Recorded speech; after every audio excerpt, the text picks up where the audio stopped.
Hey, it's TA. So, this episode of Armchair Observations is about distractions, and they're everywhere. There's always something to keep you from your goal, your motivation. Not so much the journey will be interesting once you get past these things, but distractions keep you from completing your goal, right?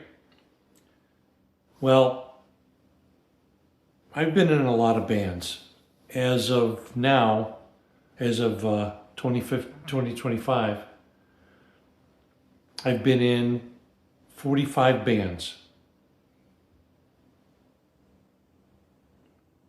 And these are all cover bands. Well, actually, I should take that back.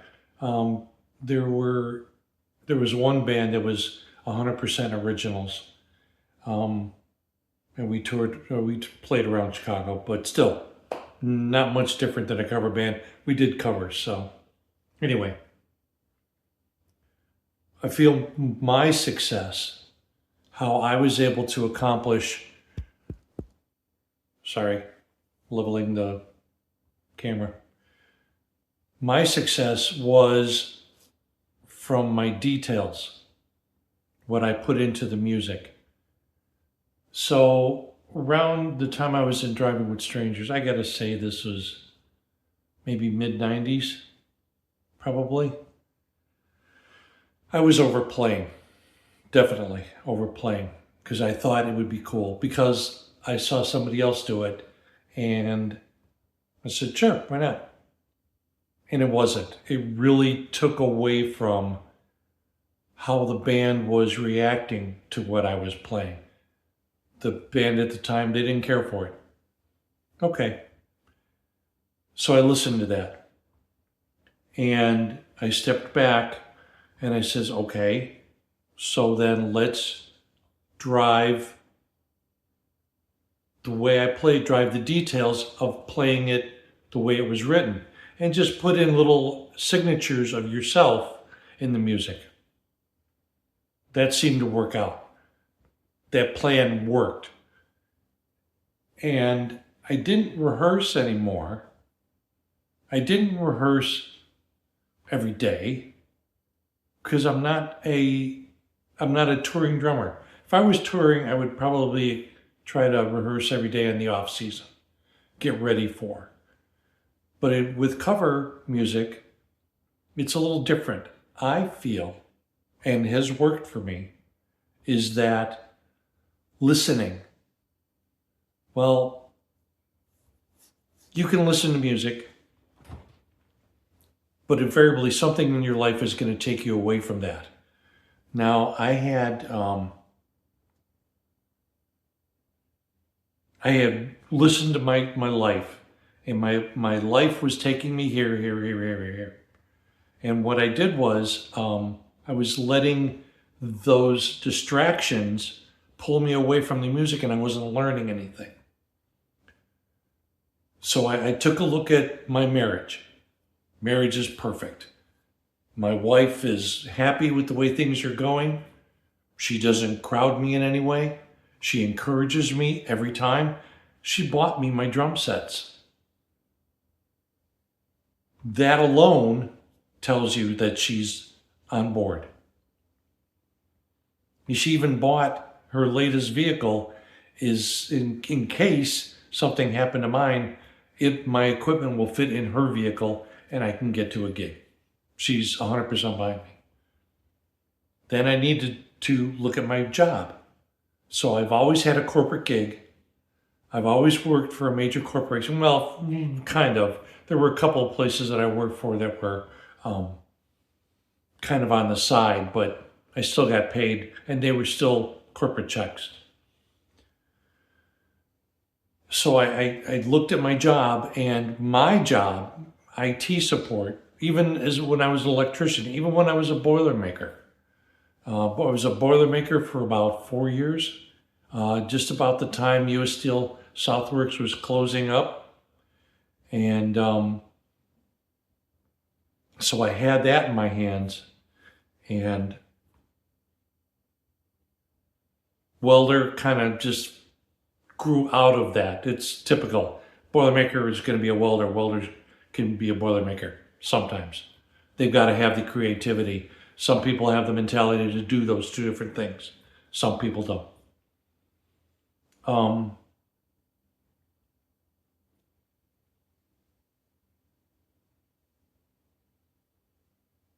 So when I was an electrician, again, you don't take that work home with you. There's not a lot you can do when you get home to create a circuit. You can think about it. I just created a circuit. Well, you can't do anything about it till you get back to work. So again, that distraction is gone. So now my evenings were all about my music or all about my family. And again, my wife and I, we've been together almost 30 years now, 32 years maybe. And it was very successful. It was good. It was easy. I was able to work within it. And so I was able to let go a lot of times and just worry about the music. And so then that would come in at my rides home, because I usually worked downtown Chicago. And so that was a long drive. And so I would turn the music on. And if I had to hear the song again, I'd rewind or go backwards or find the spot I need to learn and just keep playing it over and over again.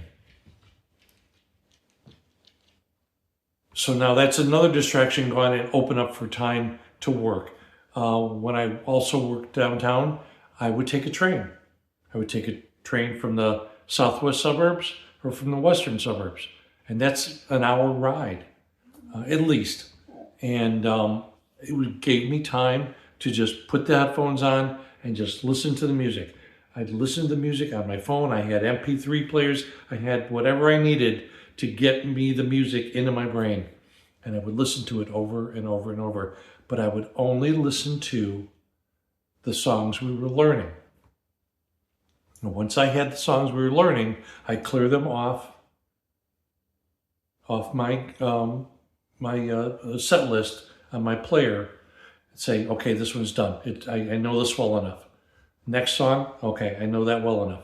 And I clear them off my list till I got to the 2 or 3 that were giving me trouble, and I would try to dwell on them. If I had to set up a kit to go through the timing, I would do that. But I really didn't have to. I would listen to them and I go, okay, figure out the parts and then bring them into band practice, nail them, and then we moved on.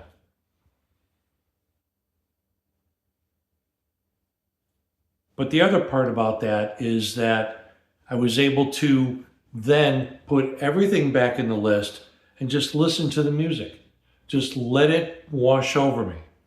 So now I've already listened to the song maybe 30, 40 times. Sometimes one time we'll do it and I'll get the song and I'll do it in a show. One time we were playing Fozzie's in Spring Hill, and an artist came up, said, hey, I want to do this song. And I go, never heard it. Pull it up on my phone, listen to it. Okay, I got it. Let's go. 1, 2, 3, count it in and take off. Nice to be able to do that. But my distractions were gone. My job was clear. My home life was clear. My music was clear. Everything worked in harmony. So I got rid of the distractions. Get rid of your distractions. You'll find a way back to your goal, your track to your goal. Distractions will take you out every time. So again, now I'm just listening to the music. Now I'm picking up details of the song.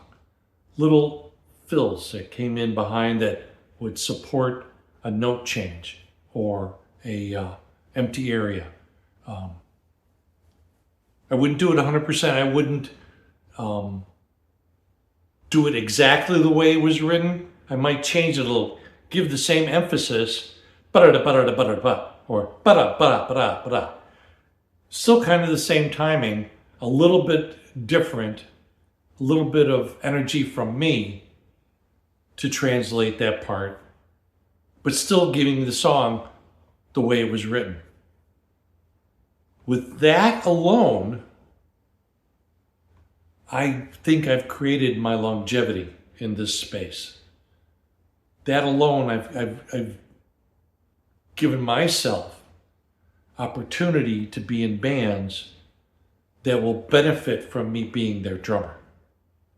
So getting rid of your distractions opens you up to learning. I mean, the toughest thing people have to do when they learn is to deal with distractions in an orderly way. But sometimes you can't do that when you're like 15, 20, 25. Distractions are going to be at you all the time. You got to know, I got to put this aside so I can focus. And once you get that distraction out of the way, you've now got a chance to those details. You're open for those details. You're open to just bring in the information that you want to use to translate the song, the picture, the poem, the short story, the novel you're writing. Get rid of the distractions. I can't imagine setting out to write a great novel and just being bombarded constantly with family life and work life and the gutters are backing up or things like that. Get those things out of your way. Get those distractions out of your way. Give yourself an opening to create. Anybody can create. You can create a picture, you can create an idea, you can create software for an app. Now you've got the time. You gave it to yourself. So get rid of the distractions, get back to the details, reach your goal. Okay? Just an observation from a guy who's done a lot of stuff in his life. I'll see you soon. Take care.